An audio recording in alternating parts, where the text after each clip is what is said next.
cœur de l'information.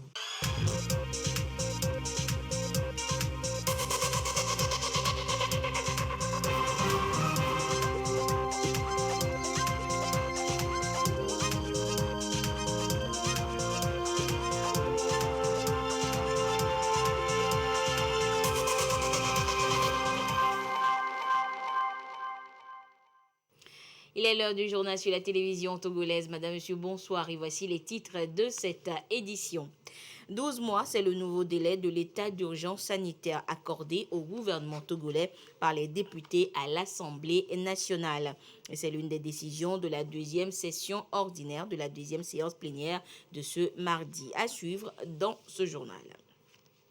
Pas de carte vaccinale, pas d'accès aux services administratifs au Togo. La décision vient du gouvernement et est appliquée depuis quelques jours déjà. Le constat à suivre dans ce journal. Et puis, les jeunes élèves auront des plats chauds durant l'année scolaire à venir. Les cantines scolaires reçoivent un coup de pouce de taille de la Fondation Edelberg. Les précisions dans cette édition. Voilà donc pour les titres. La présidente de l'Assemblée nationale, Yawa Djibori Tiegan, a reçu en audience ce mardi le coordonnateur du système des Nations Unies au Togo. Damien Mama est en fin de mission dans notre pays. Il s'agissait de faire le point du partenariat entre l'Assemblée nationale et le système des Nations Unies après 4 ans de collaboration avec le coordonnateur. Nous l'écoutons au micro de Marie-Reine Abita. Je suis dans la 4e année de ma mission ici au Togo et le secrétaire général des Nations Unies m'a demandé d'aller le représenter, de servir dans un autre pays, notamment le Burundi. Et donc, je suis à la fin de ma mission ici. Et j'ai profité donc de cette audience pour faire le point avec Madame la Présidente de l'Assemblée nationale sur la collaboration entre l'Assemblée nationale et le système des Nations Unies. Alors, sur les 3 dernières années, nous avons beaucoup travaillé avec l'Assemblée nationale, surtout en matière de plaidoyer, sur la budgétisation sociale et aussi sur les questions des droits de l'homme, des femmes. Et vous savez que l'Assemblée nationale togolaise a innové par l'élection d'une dame à sa tête. Et le leadership de Madame la Présidente est très visible. Et j'ai profité pour lui présenter toutes mes félicitations pour ce rôle de leadership. Et aussi l'inspiration qu'elle apporte aux jeunes filles et aux femmes togolaises et de la sous-région. Et j'ai profité aussi pour lui exprimer notre admiration pour le rôle que l'Assemblée nationale togolaise joue dans le processus de développement. Nous, au niveau des Nations Unies, nous nous réjouissons que l'Assemblée nationale ait, par exemple, voté une loi sur les cantines scolaires, une loi sur l'institution de la couverture santé universelle, une loi sur la protection des côtes et une loi sur le renforcement et la restructuration de la Commission nationale des droits de l'homme, qui en fait sont l'illustration du processus de croissance démocratique du pays. Donc je parle de croissance démocratique parce que la démocratie, c'est un processus. Et le Parlement joue ce rôle-là et nous nous en réjouissons. Donc le travail que nous avons fait avec l'Assemblée nationale est essentiellement ce qui a fait l'objet de nos discussions. Et c'est avec beaucoup de satisfaction que nous avons eu cette conversation. C'est vrai que ce n'est jamais aisé de partir d'un pays qu'on porte dans son cœur et qu'on aime profondément comme le Togo. Mais comme vous le savez, notre mission, c'est de servir partout où le besoin sera. Et après l'audience, la présidente du Parlement a présidé ce matin la deuxième session ordinaire. Je vous le disais en titre, la deuxième session ordinaire, donc de la deuxième séance plénière. Il était question de l'adoption de projets de loi dans le cadre de la gestion de la crise sanitaire actuelle. Vous aurez donc les précisions donc de cette deuxième séance plénière, une séance à laquelle a pris part le Premier ministre et son gouvernement Vous aurez donc le détail dans le courant de cette édition. Notre équipe de reportage étant en cabine de montage. Et après la mise en place, parlons donc de la Covid-19, après la mise en place de mesures restrictives par le gouvernement, les vaccinodromes ne désemplissent plus. Il y a même rupture de stock de certains vaccins comme le Johnson & Johnson en monodose. Sandra Abotier, Gisèle Kozona et Sandra Aziagmi sont allées aux nouvelles. Kossi est chauffeur de taxi à Lomé. Beaucoup de ses clients lui font faire des courses qui l'amènent très souvent dans les services administratifs. Or, depuis hier, pas de carte vaccinale, pas d'accès aux services administratifs. Kossi voit le manque à gagner. Le voici ce matin au CMS UTB pour se faire vacciner. Au départ, je n'ai pas voulu le faire, mais arrivé à un moment, mon sentiment me dit de le faire. Aouala, chauffeur coursier, est également dans le même cas. C'est nécessaire qu'on fasse cette vaccination, sinon ça arrange tout le monde. C'est compte tenu de mon travail qui fait que j'ai fait ça tardivement. Kwadjo et Patrice sont eux des enseignants. La rentrée, c'est dans quelques jours. Il faut un esprit sain dans un corps sain. Si depuis longtemps je me suis abstenu, c'est compte tenu des messages que nous recevons sur les portables, les messages de découragement. Mais finalement, j'ai vu que beaucoup de gens se sont déjà vaccinés et moi, ça m'a motivé à venir le faire aujourd'hui. On a compris que le mal, il est là.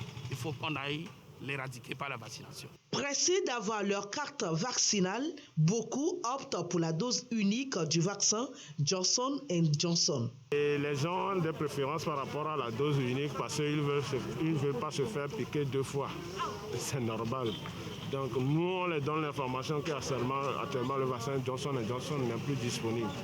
Donc le vaccin qu'on a actuellement, c'est le Pfizer. Malgré la pluie qui s'est abattue ce matin sur Lomé, la détermination des candidats au vaccin n'a pas été douchée. Ils étaient nombreux dans les centres de vaccination à se faire la piqûre.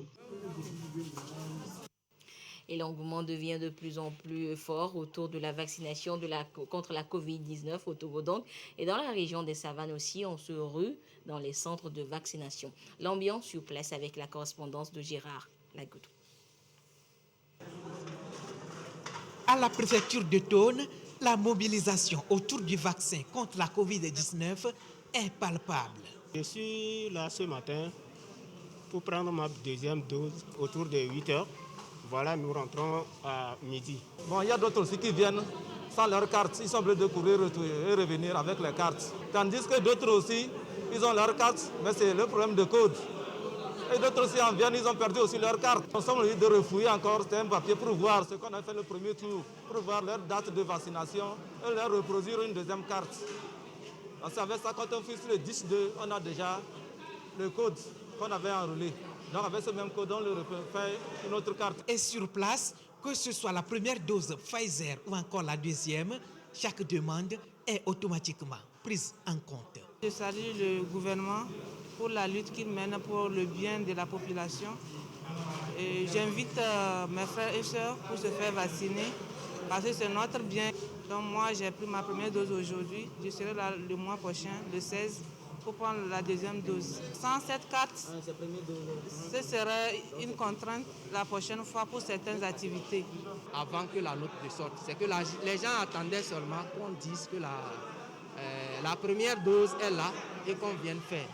Donc c'est ça, beaucoup de gens venaient déjà avant la note. Mais avec la note, je crois que ça a encore accentué la demande. Les sensibilisations aussi de l'État, des agents de santé, même des ASC, même tous ceux qui ont même fait la vaccination, leur communication probablement a fait que les gens ont été convaincus et ils sont aussi sortis. Au-delà de la préfecture de Thône, la même vaccination se déroule simultanément au CHR de Dapaon et à la polyclinique de la ville de Dapaon. Et à ce jour du mardi 14 septembre 2021, la situation de la pandémie au nouveau coronavirus COVID-19 au Togo se présente comme suit. Le nombre de cas confirmés s'élève à 23 947. 169 nouveaux cas depuis hier. Le nombre de personnes guéries est de 18 944. 198 nouveaux guéris enregistrés depuis hier. Le nombre de cas actifs s'élève à 4 795 et le nombre de décès est de 208.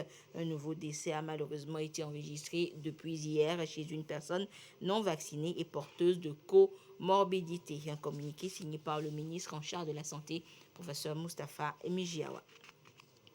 Et on l'a vu donc, l'engouement dans les centres de vaccination serait né de la décision du gouvernement exigeant que tout citoyen présente une preuve vaccinale avant d'accéder aux services administratifs. Et depuis plusieurs jours, la scène est la même devant chaque service. Des agents contrôlent des carnets au pass sanitaire. Le constat dans ce reportage signé Eliagba Niada. Préfecture du Golfe ce lundi 13 septembre. Nul n'entre ici s'il ne montre patte blanche. À l'entrée, un binôme vérifie la carte vaccinale. Sans carte vaccinale, c'est demi-tour. Il est décidé que l'accès aux structures administratives soit subordonné à la présentation de preuves de cartes de vaccination. Donc c'est ce qui nous a amené à la préfecture du Golfe de mettre en place un dispositif de contrôle d'entrée. Nous avons jugé bon de rapprocher les équipes de vaccination de la population, tout en mettant l'accent sur le fait que la vaccination n'est pas obligatoire. Et donc, on amène ceux-là qui ne sont pas vaccinés, s'ils ont la volonté de se faire vacciner, pour qu'ils puissent tout de suite se rapprocher de la structure de vaccination qu'on a mise en place. Et l'équipe vaccinale, la voici, logée dans l'enceinte même de la préfecture. Plutôt que de faire demi-tour, certains se font vacciner sur place. C'est le cas de Bawa, bien qu'hésitant, s'exécute. Le fait qu'on renvoie les usagers de la préfecture, que je me suis rendu compte qu'en réalité, ici, je pouvais le faire de façon plus rapide. Je suis toujours sceptique par rapport à la protection totale de la vaccination. On doit se faire vacciner pour avoir accès à des services publics et tout. C'est pourquoi on est maintenant obligé de se faire vacciner. Ici, c'est le service passeport. En plus de la carte vaccinale, la carte d'identité est exigée tout juste pour confirmer l'identité du détenteur. Tous ceux qui auront accès à nos locaux doivent nous présenter au préalable la carte vaccinale. Ceux qui n'ont pas la carte vaccinale, il y a le personnel de la santé sur place et ceux qui le désirent peuvent se faire vacciner avant d'entrer à la DGDN. Pas de carte vaccinale, pas d'accès à nos services. Depuis vendredi, depuis la décision du gouvernement, nul ne va désormais en roue libre dans les centres administratifs. Une décision motivée par les cas de contamination Covid en hausse. Tous les appels sont en faveur du vaccin. AstraZeneca, Pfizer, Sinovac sont tous disponibles aujourd'hui.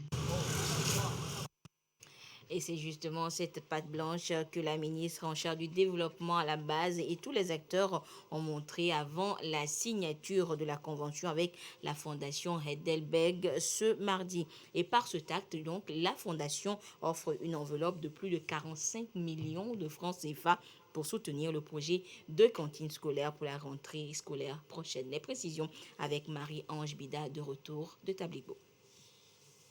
Des plats chauds servis aux enfants. Le décor sera pareil dans les écoles de Tokli dès la rentrée prochaine.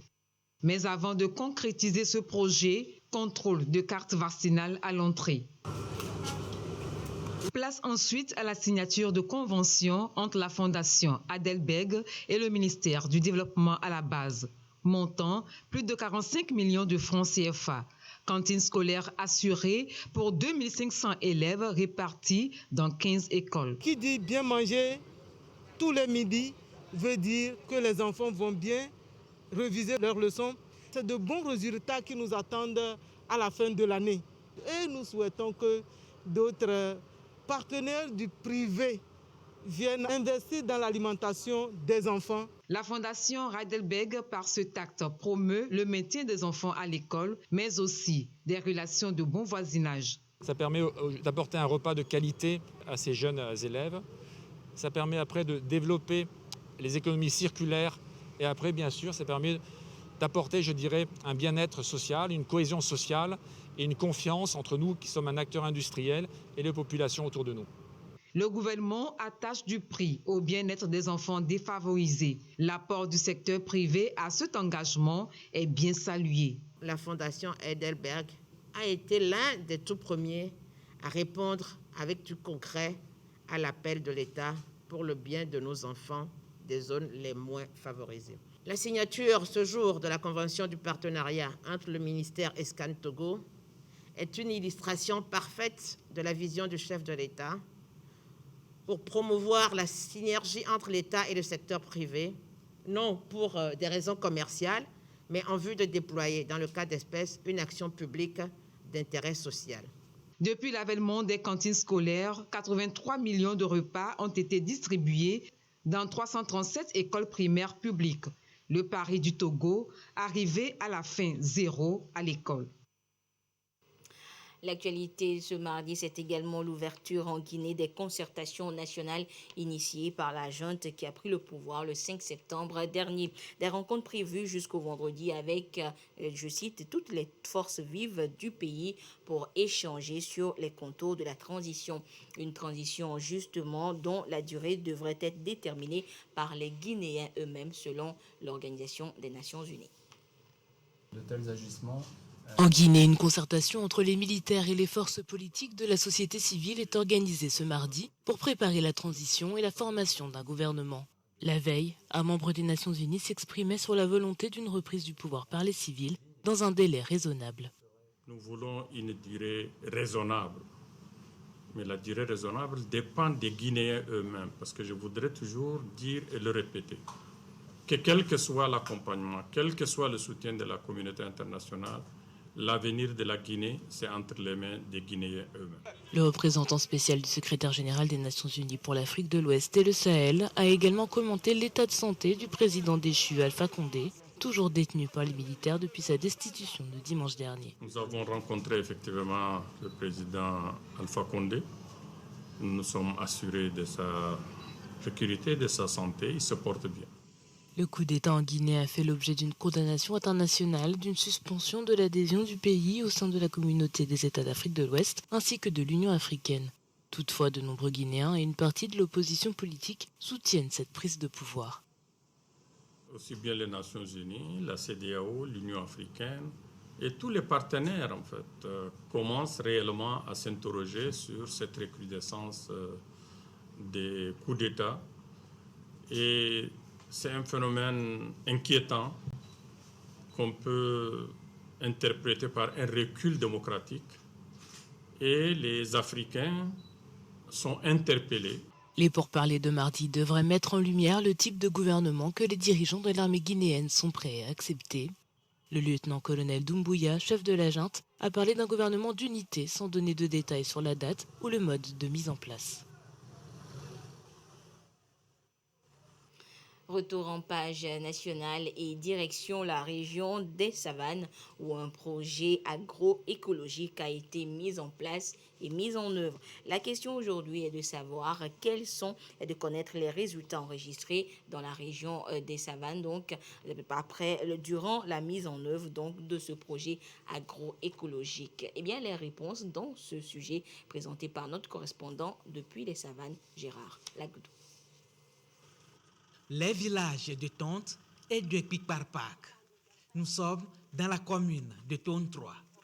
Ici, leurs vies ont changé grâce au projet de développement de l'agroécologie. L'AMSA, la trentaine d'âge, a bénéficié de la branche d'accompagnement des jeunes entrepreneurs ruraux vers l'autonomie. On peut vendre ça à 150 000. Une personne dans nos maisons, si ça ne va pas sur lui, on peut amener à l'hôpital. Au total, 10 ménages ont bénéficié chacun d'un kit de porc géniteur. Nanlib est un agriculteur. Il met à profit les matières organiques, les excréments, issus de l'élevage. Si les déchets mélangés avec les herbes là, on enlève ça pour mettre ça à côté. À la fin de l'année, au moment de la boue, là, on met ça dans les champs. On récolte le maïs 3 à 4 sacs par an. Mais avec ce qu'on pose maintenant, chaque année, on peut aller jusqu'à 4 à 5 tonnes par an maintenant. On trouve que l'époque là, ça nous a donné beaucoup d'avantages sur le plan agricole. Porcs géniteurs, mais pas seulement.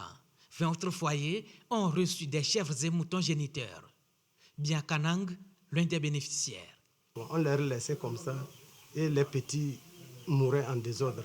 Donc avec la formation, comment les nourrir, on a appris. Et comment les soigner, on a tout appris. Et maintenant, ça avance. À quelques kilomètres de là, un groupe de femmes spécialisées dans le maraîchage. Ici, elles restituent les techniques apprises. On est en train de faire pépiner des tomates, oignons. On travaille au retable qui vient, sont pépinés. La campagne précédente, elles ont déjà mis en place les cultures d'oignons, de tomates, d'oseille de Guinée, d'aubergines et plusieurs autres spéculations. À travers ce projet, AREJ, Action réelle sur l'environnement, l'enfance et la jeunesse, renforce la résilience climatique dans la région des savanes.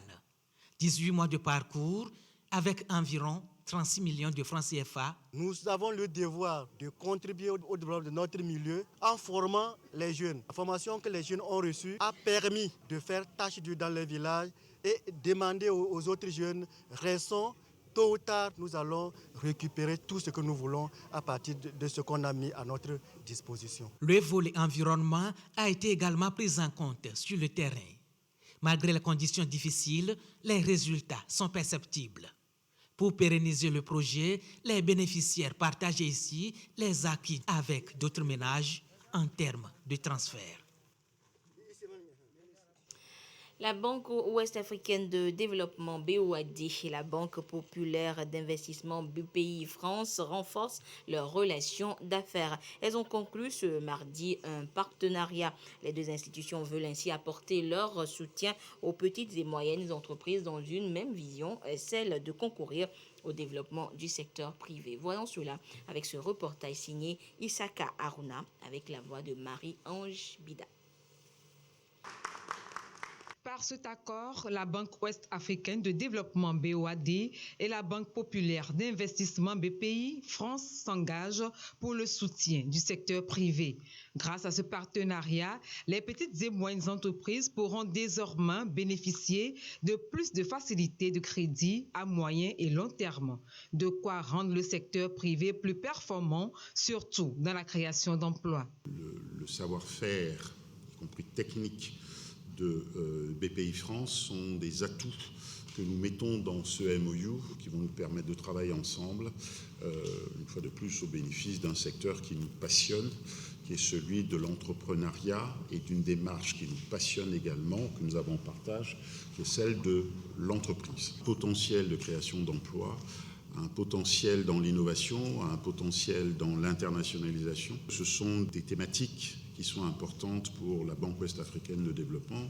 Au-delà des financements, ce mariage BOAD-BPI France se veut une porte d'entrée pour les entreprises françaises sur le continent africain. Il va aussi aider à l'éclosion des start-up, des PME. Nous avons beaucoup d'appétit pour mettre en force ce partenariat. Nous n'avons pas défini de limite, c'est la meilleure des nouvelles. Moi, ce que je peux vous dire, c'est qu'il y a déjà 80 millions d'euros de financement d'entreprises françaises que nous accompagnons dans la région et en particulier au Togo. Au-delà des financements, c'est connecter. Notre travail, il est aussi de connecter ces écosystèmes, que ces entrepreneurs se rencontrent et construisent des projets ensemble. Présente sur le continent africain depuis quelques années déjà, la BPI France y a investi plusieurs milliards d'euros. Ce nouveau partenariat vient ouvrir de nouveaux horizons pour ces deux institutions guidées par une seule ambition: aider à faire naître les PME, les voir grandir et les voir se déployer pour plus de création d'emplois.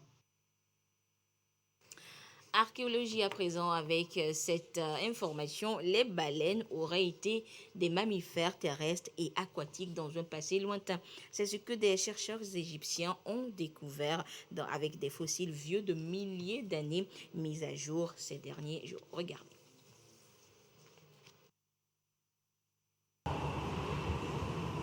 L'annonce a de quoi surprendre, mais elle est bien réelle. Une nouvelle espèce de baleine a été découverte et elle avait 4 pattes.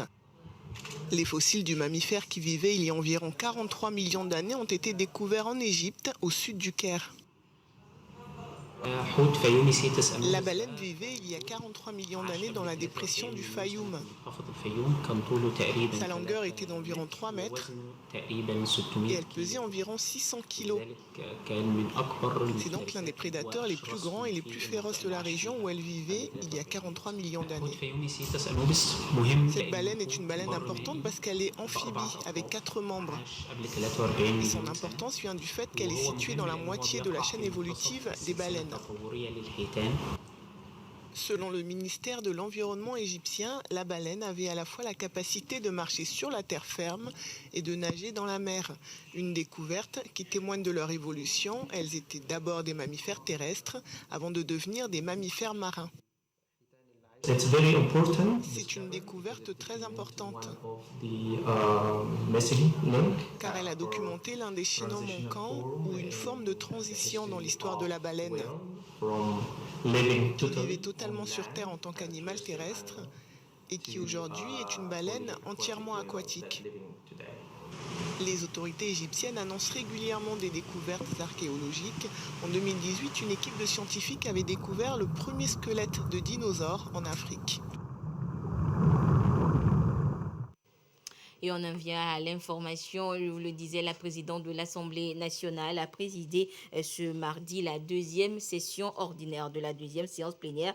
Et c'était donc ce mardi. Il était question de l'adoption de projets de loi dans le cadre de la gestion de la crise sanitaire actuelle. Une session à laquelle ont pris part Madame le Premier ministre et son gouvernement. Le compte rendu avec Marie-Reine Abeta et Edem Soussoupo.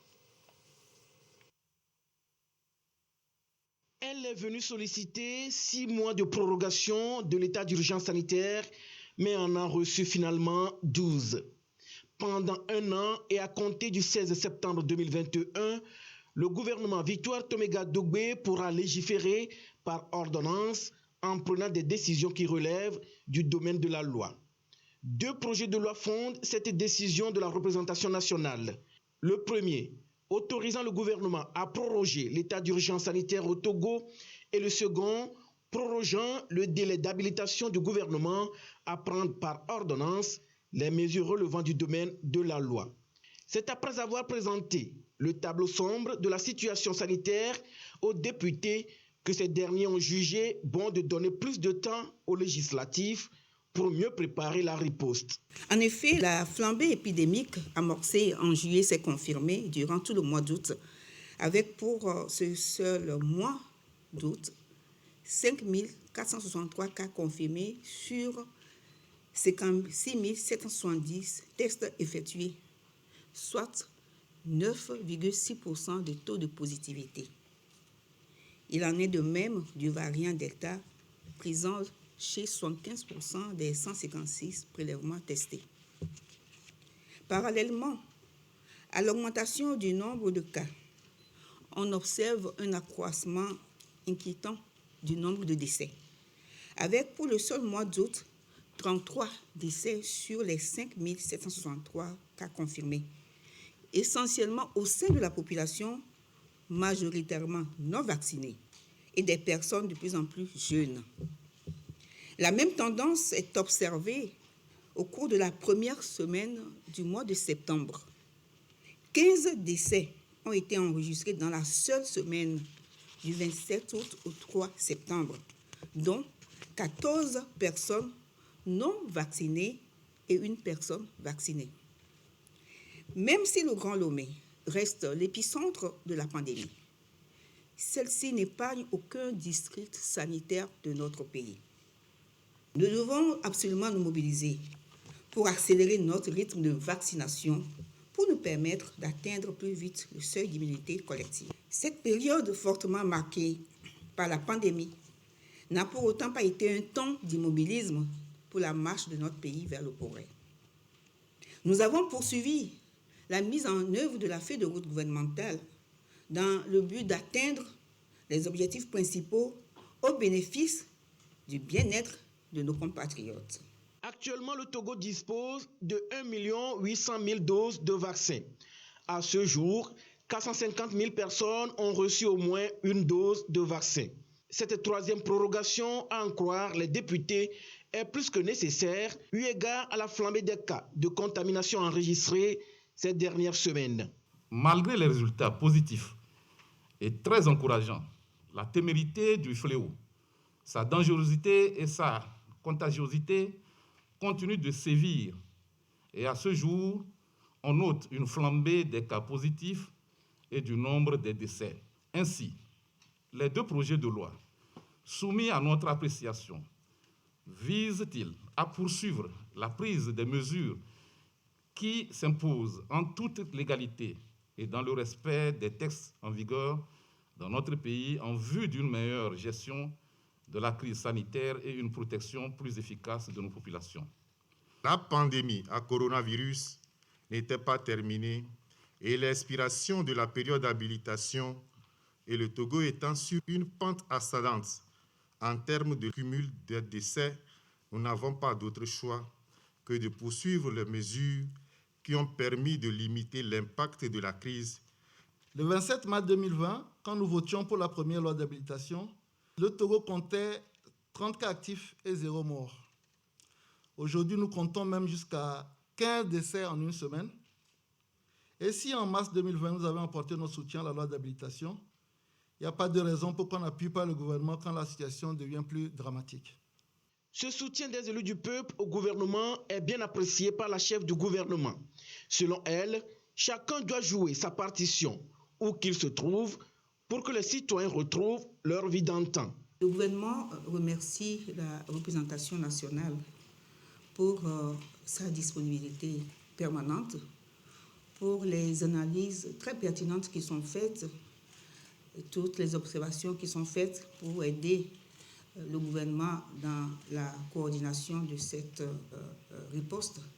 Et également remercier la représentation nationale pour cette audace qui est démontrée et qui permet également de prendre toutes les responsabilités qui se posent, et parce que nous avons compris que c'est ensemble que nous pouvons arriver à bout de cette pandémie. Mieux gérer la riposte et rester un pays de référence en matière de gestion du Covid-19, le Premier ministre y croit. La présidente de l'Assemblée nationale, de son côté, a félicité le gouvernement pour sa gestion de cette crise. L'Assemblée nationale est optimiste. L'Assemblée nationale prie fortement pour que nous trouvions des réponses, une amélioration de la situation dans les meilleurs délais. L'Assemblée nationale est aux côtés du gouvernement pour chercher les voies et moyens pour arriver à endiguer cette pandémie. Je pense qu'aujourd'hui, c'est notre démocratie qui s'en sort gagnant.